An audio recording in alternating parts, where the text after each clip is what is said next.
Thank you very much.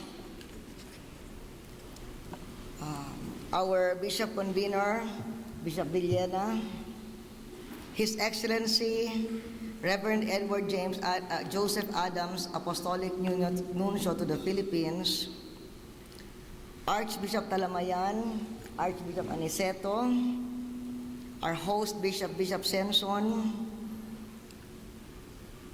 beloved bishops, beloved priests, our host Mayor Bautista, Governor Pong Juan of Benguet, our cabinet members and other national government officials, participants, our beloved members of the rural communities of the North, na imbag nga malemyo amin apo.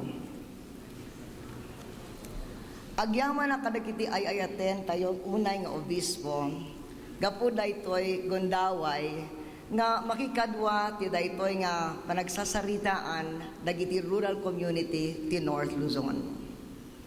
Ti simbahan iti Pilipinas kita siglat nga sumungbat ti ayab ni Santo Papa.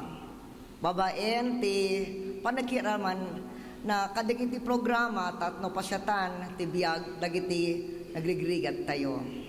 Apo nga obispo, dagiti umili tayo, raramen kayo, kas pagapuan ti pigsa ti espiritu, turong, kian panakaamo, kas ti pagikan ti nakristyanuan nga panangangasi, kian no masapol, iti kaudian, nga nama para dagiti narigat, dagiti oppressed, dagiti marginalized.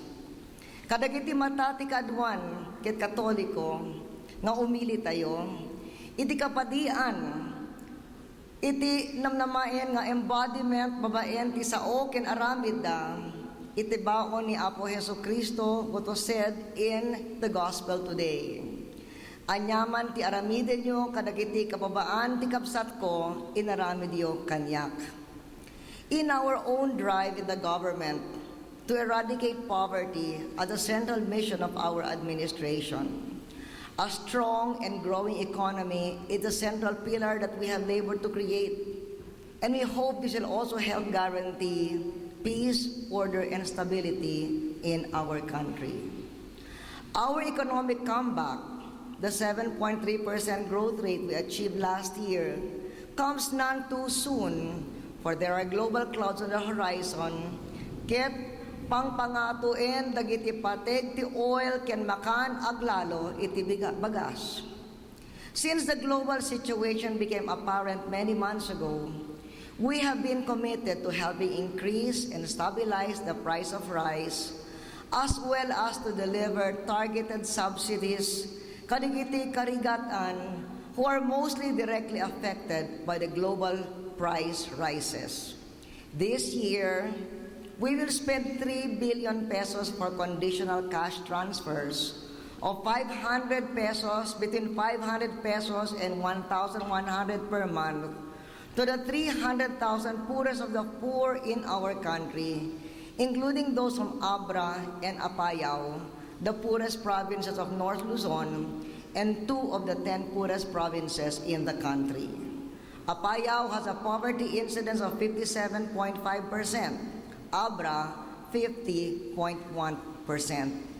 It is a conditional cash transfer because the condition for our poor to continue receiving this targeted subsidy is that they must send their children to school and avail themselves of rural health services.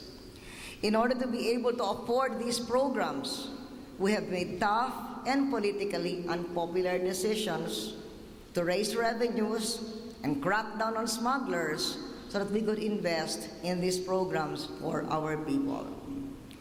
Then because there is a global rice shortage, we have directed the government to crack down on price manipulation and increase the supply of rice to the communities that need them. Agyamanan tayo kadagiti amin nga parokya nga timulong iti NFA in selling subsidized rice to the poor. And we thank God that despite escalating prices of rice, hunger incidence has fallen in the last 6 months. We have directed the government since 2001 to invest more in planting and in land reform, both agrarian reform and ancestral domain reform.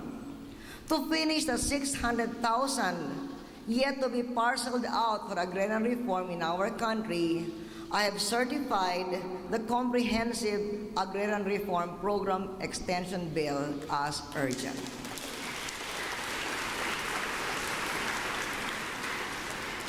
As for ancestral domain, may sound nga, it's a big honor for me that when I was a senator, I was the principal author of the Ancestral Domain Bill, which the chairman of the committee, Johnny Flavier, consolidated with other bills to become the Indigenous Peoples' Rights Act. And being the main author of that bill, during my administration, we were very motivated and issued CADTs for 1.1 million hectares and land titles for individual IPs for 4.8 million hectares. And when we talk of the IPs, of course, we must also consider their feelings about mining. Well, mining is a key driver of our economy and an important sector that is creating jobs for our people. We share the concern of the church about how development is done.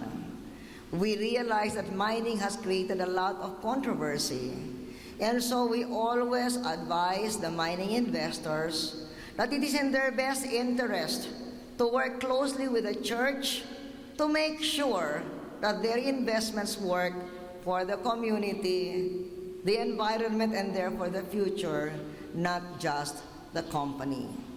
These are some of the things that we are doing that we hope is in keeping with the church's concern for the rural poor. We know that many things are left to be done, and our dialogue must continue.